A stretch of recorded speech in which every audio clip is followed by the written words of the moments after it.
Welcome back to Film with Fire! And today we review one of the greatest action movies ever made, The Raid 2!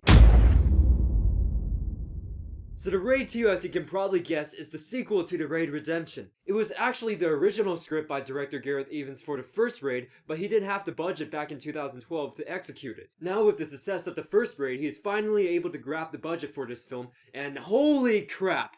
What a sequel! I cannot stress it enough. From the writing and character depth, to the cinematography, to the fighting choreography, The Raid 2 surpasses the first one in every conceivable way. The way the action was shot and executed is beyond insane. I don't even know which fight scene was my favorite because they were just all so incredible. And if you know how The Raid works by now, the action never stops unless there's a scene that's about to unfold or develop the plot in some way to make it even more intense. And trust me, this is not a date movie. Your girlfriend will suffocate.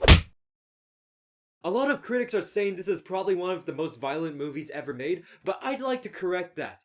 This is the most violent movie ever made. If I had to explain or scale the level of violence and brutality in this movie in some way, I would say that there are more broken bones and shattered skulls than 4 Tarantino films combined. Oh, and I'm not trying to compare directors, I'm just saying the violence is really extreme in this movie. Seriously, do not show this movie to any children under 18, or your girlfriend, or your wife, or your mom, or any of your grandparents, because they will most likely die of heart attacks or be scarred for life. Mature action-loving men and women only!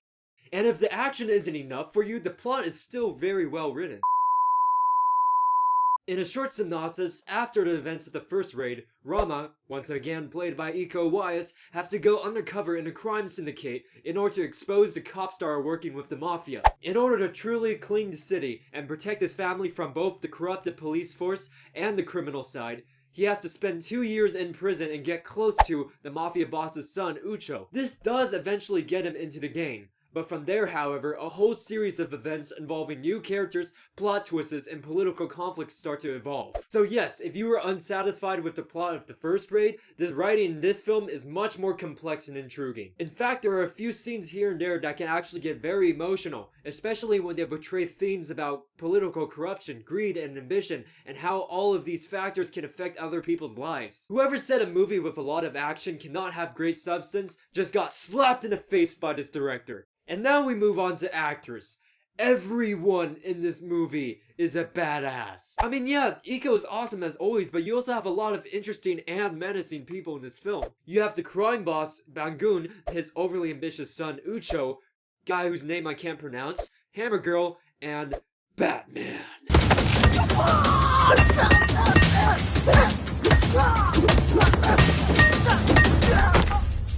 Aren't these two just the cutest couple ever? Overall, I was just simply blown away by this movie. It is without a doubt a non-stop adrenaline-pumping journey into the crime world, with a story that has enough complexity to keep you intrigued, and amazing fight scenes that just leave action fans speechless. Ladies and gentlemen, The Raid 2 is phenomenal out of 10. But seriously, if you can't handle rated R violence, stay away from this movie at all costs, or you will have a heart attack. Or at least be scarred for life. Are you going to see it? Have you seen it? What are your thoughts about it? Leave me your thoughts in the comment section below. Also, if there's another movie you want me to review, don't forget to rate, comment, and subscribe. Thanks for watching, and I will see you guys next time.